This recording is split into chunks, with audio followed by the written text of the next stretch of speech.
구약 성경이 시작되는 창세기에서부터 하나님은 하나님의 백성들과 함께 하심의 가치가 얼마나 중요한지에 관해서 말씀하고 있습니다.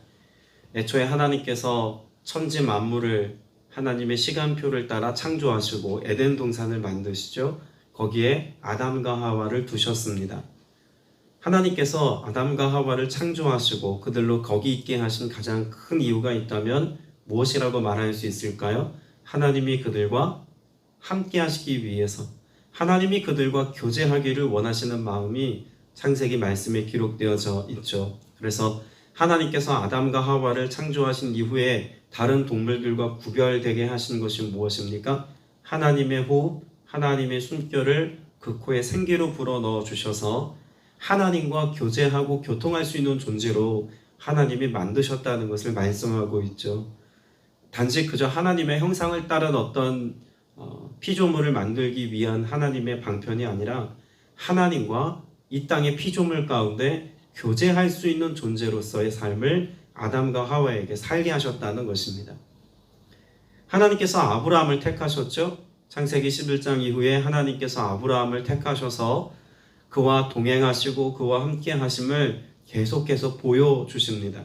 제가 참 좋아하는 고백 중에 하나가 하나님께서 아브라함의 삶에 열심으로 역사하신다라고 하는 어떤 목사님의 책입니다. 그래서 하나님의 열심이라는 책 제목이 있는데, 하나님이 아브라함과 함께 하시기까지 아브라함 편에서 하나님께 대하여 뭔가 열심히 노력하고 수고하는 것이 아니라 도리어 하나님께서는 아브라함의 삶에 하나님이 언약하신 것들을 이루기까지 열심으로 역사하신다는 사실이 제게는 큰 은혜로 다가왔던 기억이 있습니다. 하나님은 그토록 하나님의 백성들과 함께 하기를 원하십니다. 그렇게 아브라함이 이삭과 야곱과 요셉을 거치는 동안 하나님의 언약 백성으로서의 큰 틀을 잘 마련해 주었고, 이를 통해서 하나님께서 큰 민족을 이루시죠. 고센 땅에서 그들이 큰 민족을 이루게 됩니다. 그런데 애굽에 종살이하는 어떤 때에 하나님께서 그들의 부르짖고 신음하는 소리를 들으시고 출애굽하게 하십니다. 무엇을 위해서 하나님께서 그들로 430년 만에 출애굽을 허락하셨을까요? 하나님이 그들과 함께 하시기 위해서였습니다. 언약 백성이고 하나님의 택하신 하나님의 자녀들인 그들의 삶에 하나님이 향기로운 제사, 그 예배를 받으시기를 기뻐하셔서 하나님께서는 그들로 하여금 구원에 이르게 하시고 그들의 제사와 예배를 통해서 하나님의 영광이 온 땅에 드러날 수 있도록 하나님이 그들을 만나주시고 함께 해주십니다. 그러면 그렇게 출애굽한 이스라엘 백성들의 역사 속에서 하나님이 경계하도록 말씀하신 계명과 율례와 율법도 결국 무엇 때문에 주어진 말씀입니까? 하나님께서 그들과 함께 하시기 위한 방편입니다. 어떻게 하면 그들이 죄와 짝하지 아니하고 거룩하신 하나님의 인재하심 속에서 하나님과 함께 동행하는 삶을 살 것인지에 대한 하나님으로부터 직접 들은 말씀이 10가지 계명을 비롯한 여러 하나님의 언약의 말씀들이고 또 규례의 말씀들이죠. 그러나 그들이 그렇게 살지 못했습니다. 이스라엘 역사를 통해서 잘 증명된 모든 역사, 열왕기상하, 역대상하에 기록되어져 있는 이스라엘의 전 역사에 관한 기록은 어찌 보면 하나님과 함께하는 것에 실패한 역사라고도 말할 수가 있겠죠. 이 역사의 종지부를 찍기 위해서 누가 오셨습니까? 예수 그리스도께서 오셨습니다. 그래서 마태복음 1장 맨 마지막 절에 예수 그리스도의 나심을 예언한 그 고백을 통해서 그 이름을 예수라 하라 라고 말하는 말씀과 더불어 그 이름의 의미를 뭐라고 가르쳐 줍니까? 임마누엘이라고 가르쳐 주시죠.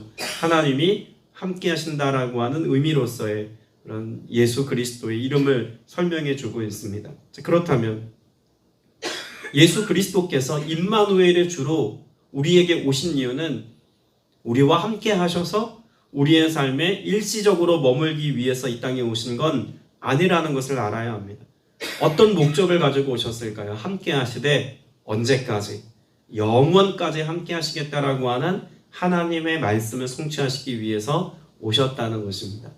자, 그러면 창세기부터 신약의 시작과 더불어 요한계시록의 모든 말씀, 우리가 이 땅에서의 삶을 마치고 영원의 삶을 살게 되어지는 그 영원, 끝없는 영원의 시간까지 성경이 일관되게 우리에게 가르쳐주고 있는 가장 중요한 진리이자 사실이 있다면 무엇일까요? 하나님은 나와 함께 하신다입니다.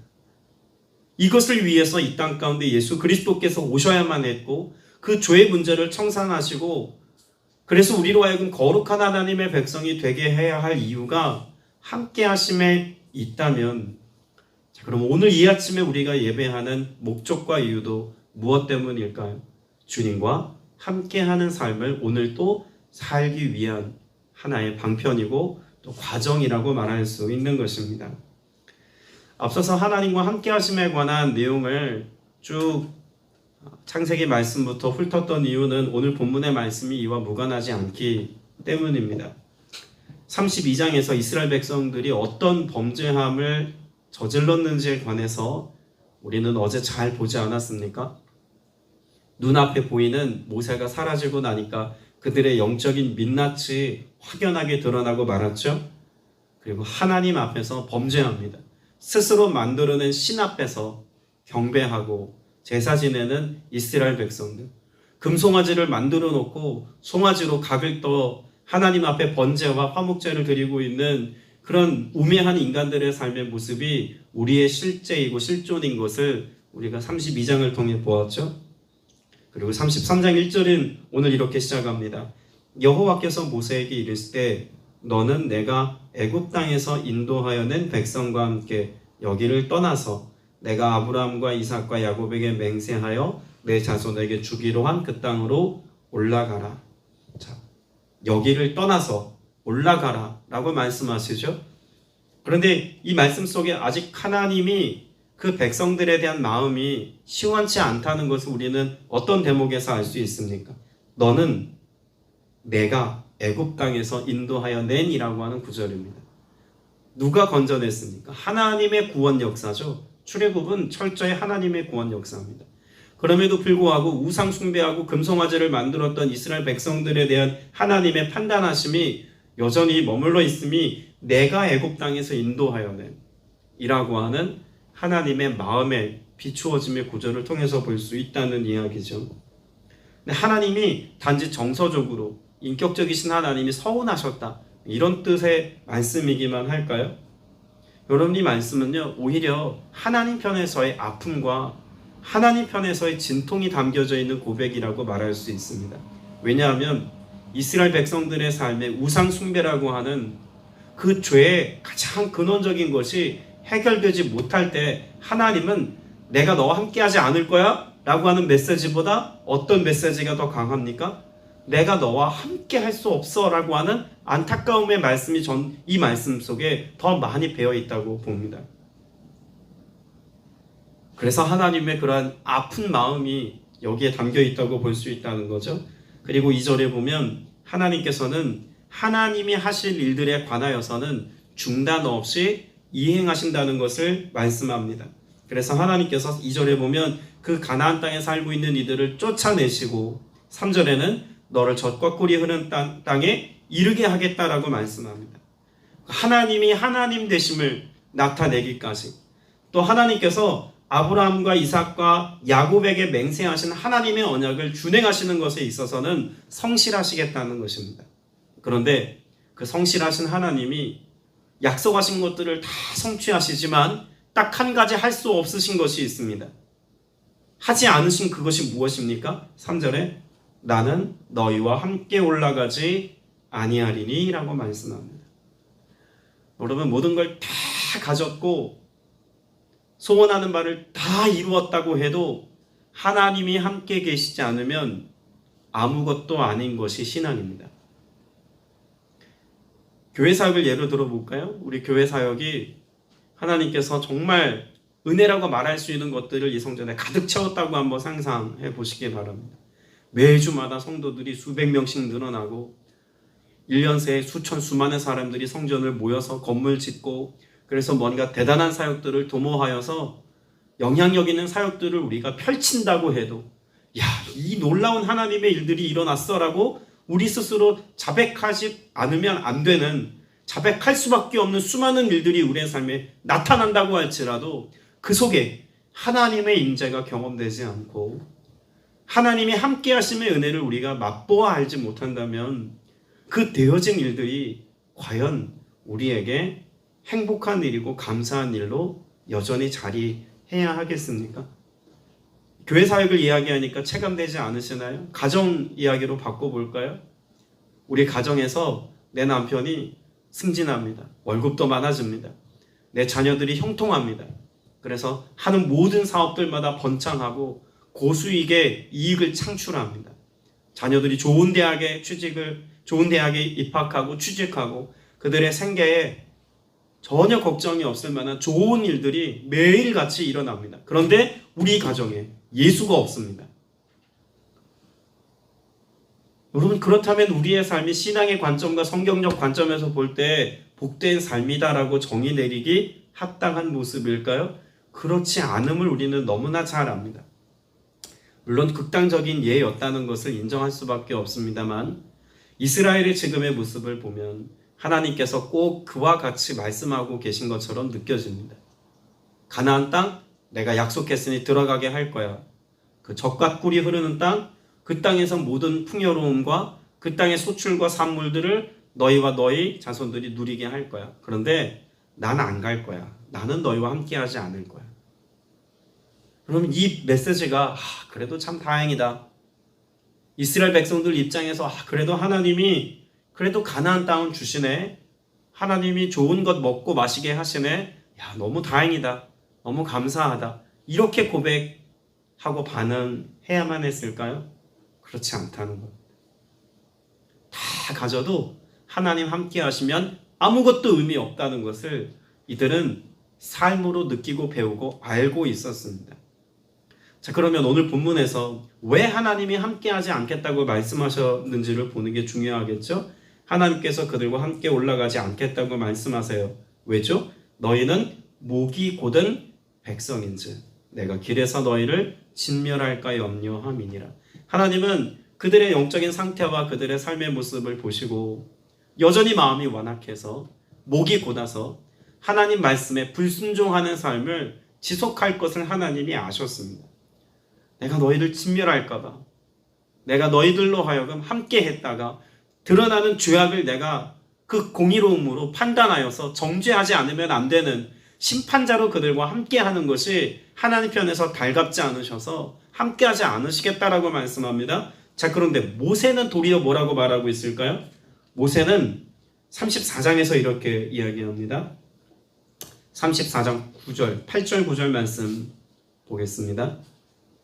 출애굽기 34장 8절 9절 같이 읽습니다. 시작. 모세가 급히 땅에 엎드려 경배하며 이르되 주여 내가 주께 은총을 입었거든 원하건대 주는 우리와 동행하옵소서. 이는 목이 뻣뻣한 백성이니이다. 우리의 악과 죄를 사하시고 우리를 주의 기업으로 삼으소서.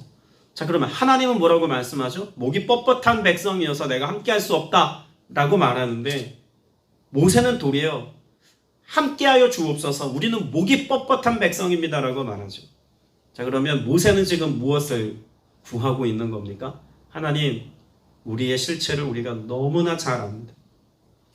그렇게 우리가 하나님의 심판과 하나님의 공의 앞에 정죄당에 마땅한 백성인 것도 우리가 잘 압니다. 그러나 함께 하시지 않겠다는 말씀만은 거두어 주옵소서. 오히려 그러하기에 하나님의 공의와 하나님의 정의 앞에 나를 비추어 보고 하나님의 판단하심과 행여 진멸함 받을지라도 하나님의 뜻대로 하나님의 인도하심과 함께하는 삶을 우리가 사는 것이 은혜임을 고백합니다 라고 고백하고 있는 거죠.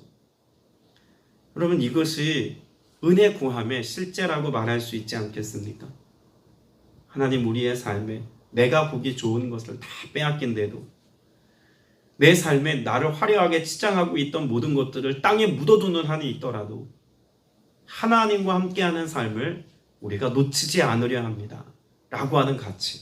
여러분, 이것이 성경이 우리에게 보여주는 장면입니다. 그러면 출애굽기에서 하나님이 말씀하신 것이 이번이 처음이었을까요? 이런 하나님의 마음을 비춘 것이 처음이 아니었습니다. 자, 창세기 35장을 보겠습니다. 창세기 35장 1절부터 5절까지 말씀, 출애굽기 35장 1절부터 5절까지 말씀 같이 읽습니다. 시작. 하나님이 야곱에게 이르시되 일어나 베델로 올라가서 거기 거주하며 내가 내 형 에서의 낯을 피하여 도망하던 때 내게 나타났던 하나님께서 거기서 제단을 쌓으라 하신지라. 야곱이 이에 자기 집안 사람과 자기와 함께한 모든 자에게 이르되 너희 중에 있는 이방 신상들을 버리고 자신을 정결하게 하고 너희 의복을 받고 입으라. 우리가 일어나 베델로 올라가자. 내 환난 날에 내게 응답하시며 내가 가는 길에서 나와 함께 하신 하나님께 내가 거기서 제단을 쌓으려 하노라 하며 그들이 자기 손에 있는 모든 이방 신상들과 자기 귀에 있는 귀고리들을 야곱에게 주는지라. 야곱이 그것들을 세겜 근처 상수리 나무 아래 묻고 그들이 떠났으나 하나님이 그 사면 고을들로 크게 두려워하게 하셨으므로 야곱의 아들들을 추격하는 자가 없었더라. 여러분, 이 야곱의 삶에서 어려움의 시간들을 무수히 지났죠. 그리고 결국 그 아들들의 삶에 그 딸 디나 사건으로 인하여서 어려운 일을 당하자 결국 이 하나님의 약속을 떠올리면서 베델로 향해 가는 과정에 있는 말씀입니다. 자, 그런데 이 베델 어떤 장소입니까? 하나님을 만난 장소죠. 그래서 오늘 말씀에 우리가 읽은 말씀에도 보면 하나님을 만났던, 그래서 하나님께서 나에게 나타나 주셨던 장소인 베델로 갑니다. 자, 그런데 7절 말씀에 보면 결국 베델에 도달하여서 그 베델에 제단을 쌓고 하나님을 만난 그 만남을 통해서 함께 하시는 하나님을 경험한 그들이 그것을 베델이라고 부르지 않고 이제는 무엇이라고 부릅니까? 엘 베델이라고 부르죠. 만나주신 하나님, 함께 하신 하나님을 이 베델에서 다시금 경험하고 그들의 삶에 하나님의 이름을 찬미하는, 하나님의 은혜를 더욱 구하는 삶을 지속해 가더라는 겁니다. 자, 그런데 오늘 창세기 35장과 출애굽기 33장의 말씀을 비교해 볼 때 하나님의 함께 하심을 회복하기까지 그들이 한 일이 무엇입니까? 하나님께서 보면 이방 신상들을 버리고 자신을 정결하게 하고 의복을 받고 입으라 라고 창세기 35장에서 말씀하죠. 출애굽기 말씀에도 동일하게 말씀하고 있음을 볼 수가 있습니다. 하나님이 무엇을 명령하셨습니까? 5절 말씀 볼게요. 출애굽기 33장 5절에 여호와께서 모세에게 이르시기를 이스라엘 자손에게 이르라. 너희 목이 곧은 백성인즉 내가 한순간이라도 너희 가운데 이르면 너희를 진멸하니니 너희는 뭐해라? 장신구를 떼어내라. 그리하면 내가 너희에게 어떻게 할지를 정하겠노라 라고 말씀합니다. 어제도 보았습니다만 귀골이라고 하는 그 의미가 단지 우리를 화려하게 돋보이게 하고 아름답게 치장하는 용도만이 아니라 어떤 용도가 있다고 말씀을 드렸죠? 구약 성경에 드라빔을 갖는 것과 같이 자기의 수호신을 취하는 이방신들을 섬겼던 그런 문화 양식이 남아 있어서 귀고리로 그렇게 자신의 수호신을 자기의 몸에 지니고 다니는 것에 익숙했던 겁니다. 그러면 창세기 말씀에 야곱의 삶에도 이와 같은 모습이 그 가정 가운데 있었습니다만 출애굽한 이스라엘 백성들의 삶에도 여전히 무엇이 존재하고 있었다는 것입니까? 우상 숭배의 흔적과 자신을 치장하고 화려하게 보이게 하게 했던 장신구들을 통해서 하나님 아닌 다른 무언가를 의지하고 살아가는 삶의 모습이 되어 있다는 것을 말씀을 통해서 가르쳐 주신 것이죠. 그래서 이것을 무엇하라고 말씀합니까? 그 장신구를 떼어내라라고 말씀합니다. 마치 창세기 35장에서 야곱이 그것을 다 거두어다가 땅에 묻었던 것처럼 다시 한번 성결함과 정결함의 모습으로 장신구를 떼어냅니다. 그래서 6절 말씀에 보면 그들의 장신구를 호렙산에서부터 떼어내었더라 라고 하는 말씀이 있지 않습니까? 그러면 우리가 하나님과 동행하기까지, 함께 하시는 하나님을 경험하기까지 오늘도 주님은 우리에게 무엇을 말씀하고 계신 걸까요? 내 삶의 장신구를 떼어내라 라고 하는 말씀을 여전히 하고 계신 것입니다. 하나님이 아닌 다른 무언가 의지할 만한 내 삶의 장신구들, 그것이 사람일 수도 있고 혹은 재정일 수도 있고 혹은 내 명예와 내 타이틀일 수도 있지 않겠습니까? 나를 치장하고 장식했던 모든 것들을 다 걷어내고 나의 온전한 모습으로 주님 앞에 나아갈 만한 성결함과 정결함으로 마치 잘 준비된 신부가 신랑 앞에 서는 것처럼 그렇게 순전한 모습으로 서 있으라는 것을 말씀해 주고 있습니다. 성경은 그 어떤 가치보다 우리가 회개하고 또 성결함과 정결함으로 나아갈 때 하나님이 함께 하시는 은혜가 우리에게 가장 귀하다라고 하는 말씀을 가르쳐 줍니다. 특별히 다윗이 그 삶의 모습을 통해서 증명해 준 바이기도 하죠. 다윗은 하나님 앞에 범죄했습니다. 그 범죄함 앞에서 자신의 체면과 자신의 위치와 왕이라는 신분과 이 모든 것들을 다 무시하고 나단 선지자 앞에 마치 하나님 앞에 부복한 것처럼 그가 겸손히 자신의 죄악을 인정했던 이유는 무엇 때문이었습니까? 하나님과의 관계가 깨어지는 것을 도무지 용납할 수 없었기 때문에 그렇습니다. 시편 73편 23절에 이렇게 고백합니다. 내가 항상 주와 함께하니 주께서 내 오른손을 붙드셨나이다. 다윗의 삶에 이 말씀과 같은 삶의 내용을 제외하면 나의 삶은 아무것도 아닌 것을 다윗은 늘 고백합니다.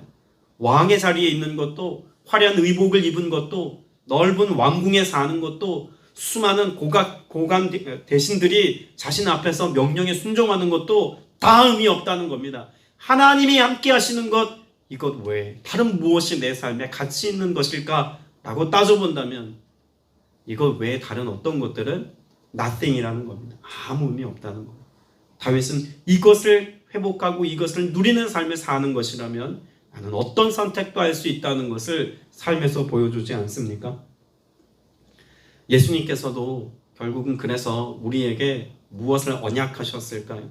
제자들에게 나 떠나, 내가 이 땅에서 영원히 너희와 함께 있지 않을 거야. 그래도 염려하지 말아라 라고 하면서 주신 말씀이 요한복음 14장 16절이죠. 내가 아버지께 구하겠으니 그가 또 다른 보혜사를 너에게 주사 영원토록 너희와 함께 있게 하리니.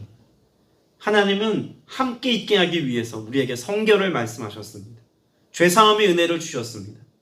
그리고 그 성결해진 우리의 마음의 성전에 성령으로 임재하셔서 우리와 동행해 주시는 것을 또한 예비해 두셨다고도 말씀합니다. 여러분, 출애굽기 구약 말씀에서 이렇게 하나님 함께하여 주옵소서를 갈망했던 모세의 고백이 성취되는 장면이 어떤 장면일까요? 출애굽기 맨 마지막 장인 40장에서 이것이 은혜로 그들에게 확증되고 경험됩니다.